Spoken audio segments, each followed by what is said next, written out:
Bienvenue dans ce nouvel épisode de Fait Maison et Fait avec Passion. Aujourd'hui, comme vous le supposez, effectivement, on va parler carrelage, mais ceci dit, vous l'avez peut-être vu dans le titre aussi. Donc effectivement, je vais essayer de vous montrer comment on peut rénover des joints qu'on n'arrive plus à nettoyer. Donc là, c'est dans la salle de bain, ça se passe derrière.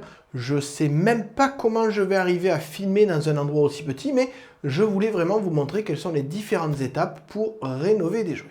Bon allez, on se retrouve juste après le générique.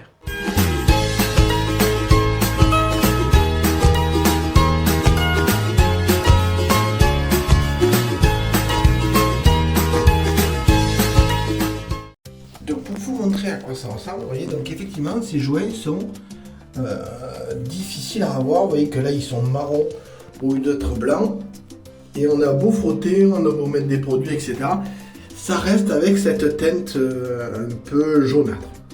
Donc je vais vous montrer les différentes étapes pour refaire des joints de façon relativement simple. Donc la première étape évidemment ça va être d'enlever les joints. Alors, pour enlever les joints, on peut le faire en grattant. Moi personnellement j'ai pris un outil qui s'adapte sur une mini perceuse, sur une remelle, qui justement permet d'enlever les joints. Et une fois que ces joints seront bien enlevés, on nettoie l'ensemble et on passe à la pose de nouveaux joints, des joints hydrofuges, c'est-à-dire qu'ils repoussent l'eau pour être sûr que ce genre d'inconvénient ne réapparaît pas.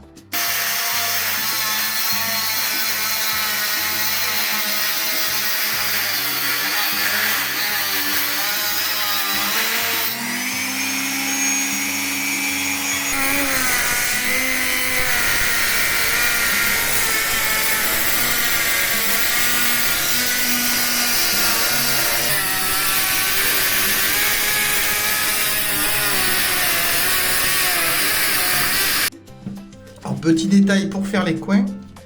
Pour faire les coins, j'utilise, vous voyez, une mèche comme ça, ce qui me permet d'aller dans le coin et de descendre tranquillement. Oui, parce qu'avec le disque, c'était pas possible. Donc comme ça, une fois que j'aurai fait les 4 coins, je peux commencer, après un petit coup de chiffon pour enlever la poussière, je peux commencer à refaire les joints. Ah. Oh. Voilà,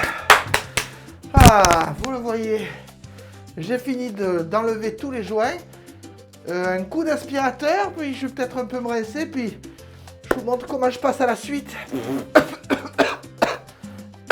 Heureusement que j'avais un masque, parce que sinon ça aurait été terrible.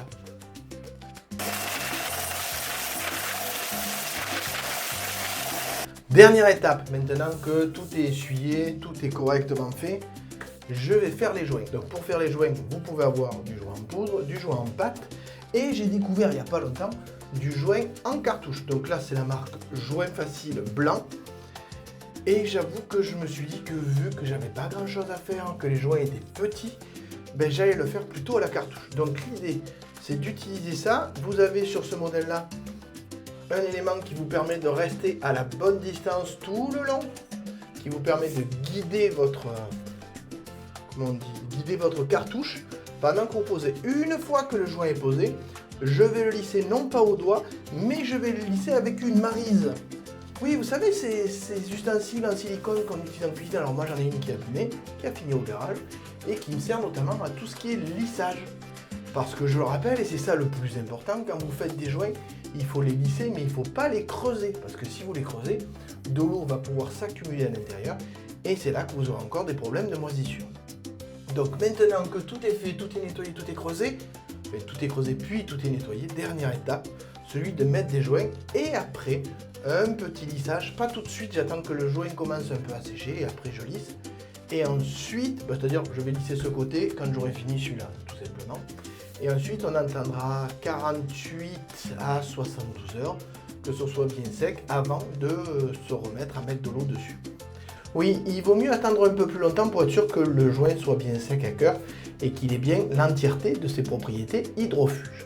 Bon, ben on va voir si c'est facile à passer avec ça. Hein. Allez, ben on travaille. Vitesse minimale et on est parti.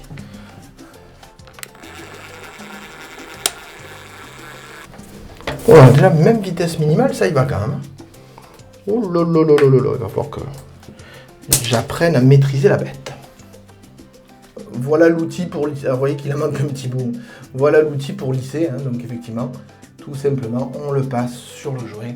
Je vous montre ici, on le passe sur le joint une fois qu'il est fait. Comment j'utilise la maryse? Donc vous voyez que là, j'ai rempli grossièrement mon joint, mon interstice avec de la pâte à joint. Donc je prends la maryse, je la mets comme ça en silicone et je pousse pour remplir mon joint. Évidemment là je tourne parce que si je le prends de face ça va pas aller.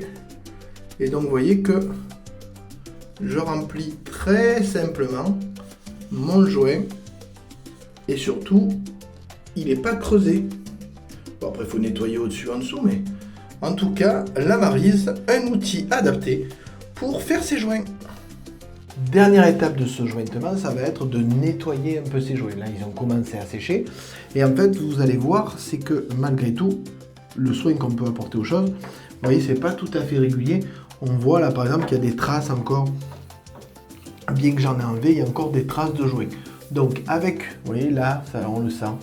Donc avec une éponge, ce que je vais faire, je vais passer une éponge grattante pour pouvoir enlever ces traces de joints qui sont en trop et pour pouvoir avoir quelque chose de propre.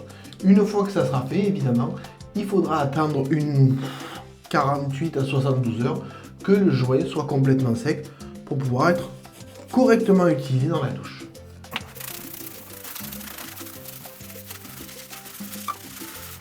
Voilà. Évidemment, il faut une éponge bien propre et la rincer régulièrement. Bon, on se retrouve quand c'est fini.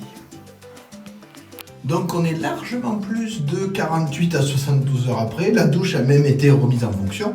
Et vous voyez que maintenant j'ai des joints qui sont nickel. Disparus les traces un peu jaunâtres comme vous pouvez voir. Je vais d'ailleurs vous montrer une petite vidéo pour que vous voyez plus en détail ce que ça donne maintenant. J'espère que vous avez apprécié cette petite présentation d'un bricolage que finalement on fait assez peu parce qu'on a l'impression que c'est quelque chose d'insurmontable. Alors un peu de méthode et ça se passe très bien. En tout cas, c'est toujours un plaisir de pouvoir faire des choses maison. Fait maison, oui, mais fait avec passion. Si cette vidéo vous a plu, n'hésitez pas à vous abonner pour retrouver d'autres contenus que je vais publier maintenant qu'on est plus de 500. Et n'hésitez pas non plus à mettre la cloche, le like, les abonnements, tout ça, vous connaissez, c'est le YouTube Game. Je vous dis donc au revoir et à bientôt.